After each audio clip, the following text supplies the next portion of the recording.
Okay, this is actually the first video I've ever done. Oh crap. Hang on. Okay. This is the first this is the first video I've ever actually done with this particular phone. My other phone broke. It's been a hell of a week. That's why it took me a while to get back with you. I had to take in my brother for a week. The pangs of being from a dysfunctional family. And fortunately, my stepmother, um, my phone just happened to break, unrelated to that, and stepmother got me another one as a gift for helping with my brother, and so first video I've ever made with it. So yeah, she made me do awful, degrading things to her for it. But no, I'm just kidding. Pornhub joke. Okay. Anyway, so no, she's a wonderful person trying to figure out what's what with life. She helped me out. It was great. But anyway, a Debuk. I have not delved into Kabbalah in years. I'm not a particularly esoteric minded person, but still tell you what I know. It's always been my understanding about a Debuk. And like I said, I'm not going to Google anything. I'm just going to tell you what I know. And if anybody who knows better than me, tricky thing is with Kabbalah, though. I mean, you can't Google most of it, but you can find the Kabbalistic texts, and I believe the Debek is mentioned in Sefer Yitzla, and I want to say the Zohar might be in the Baher. Those are the three main texts anyway. So, a Debek is a person that, for whatever reason,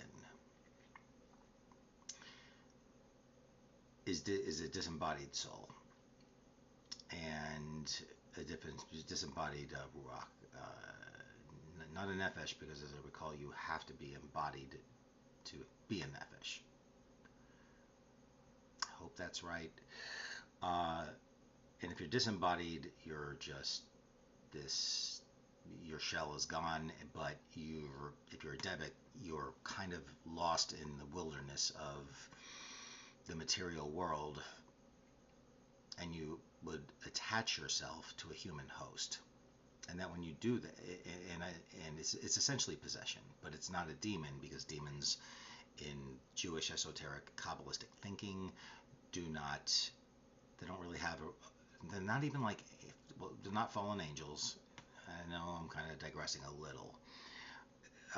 Demons are more generally understood to be portions of the human mind that you are born with, that you need to be born with. They're part of the, for lack of a better word, animalistic instincts, the lower emotions and whatnot. I'm oversimplifying it, but a Debek is different. A Debek is an actual sentient entity, and it attaches itself to a person. You may already know this, and there might be details in what I'm saying that will be that somebody else, a rabbi that is actually schooled in Kabbalah, might say, that guy doesn't know what he's talking about. Well, the rabbi's probably right if he says that. But this is what I've always been taught and understood. Now, how do you know you have a Debek? This is where I become as useful as the Pope's balls. I don't think you can know that. I don't think, even if I were a Kabbalistic sort of person,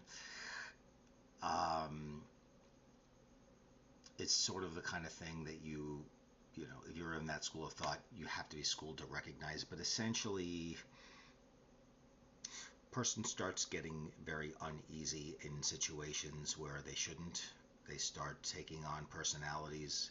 Now, remember the stowaway on your body. If you have a Debek, is that the way they would say it? Have a Debek. I'm just going to say have a Debek. It can't do a whole lot to control you, like with possession. It's kind of in the passenger seat. But it grabbed, like, let's say you had one. It grabbed onto you because it had to grab onto something. Sort of like, and this isn't a good accurate description, but sort of like when you're not in a body, it's cold and you need to be in something warm. that's a crude description of what a Kabbalist would say, but it's shorthand, you know. Point is, you got to grab onto something, and you do. Now, the Debuk, as long as he embodies you or she, or maybe it doesn't have a gender if there's no body. I don't know. I don't think it does. The point is, it does need to move on, and it's not in your interest or the Debuk's interest for the Debuk to be in you, but the Debuk doesn't know what to do. So I would say, if I'm going to speak from that school of thought, you might, if you all of a sudden start feeling the emotions that you shouldn't have of something that might be in a way, in a very non-you kind of way, you know. Specifics, I'm sorry. I ain't got shit. But that's the best I can do. Otherwise, any more than that, I'm just fishing, and I'm just trying to talk to make myself sound more knowledgeable than I am, and I'm not one to do that. So that much is what I've been taught, and anything beyond that, um, you know, is about it. Is it the yeah? So I hope that was a little helpful. So.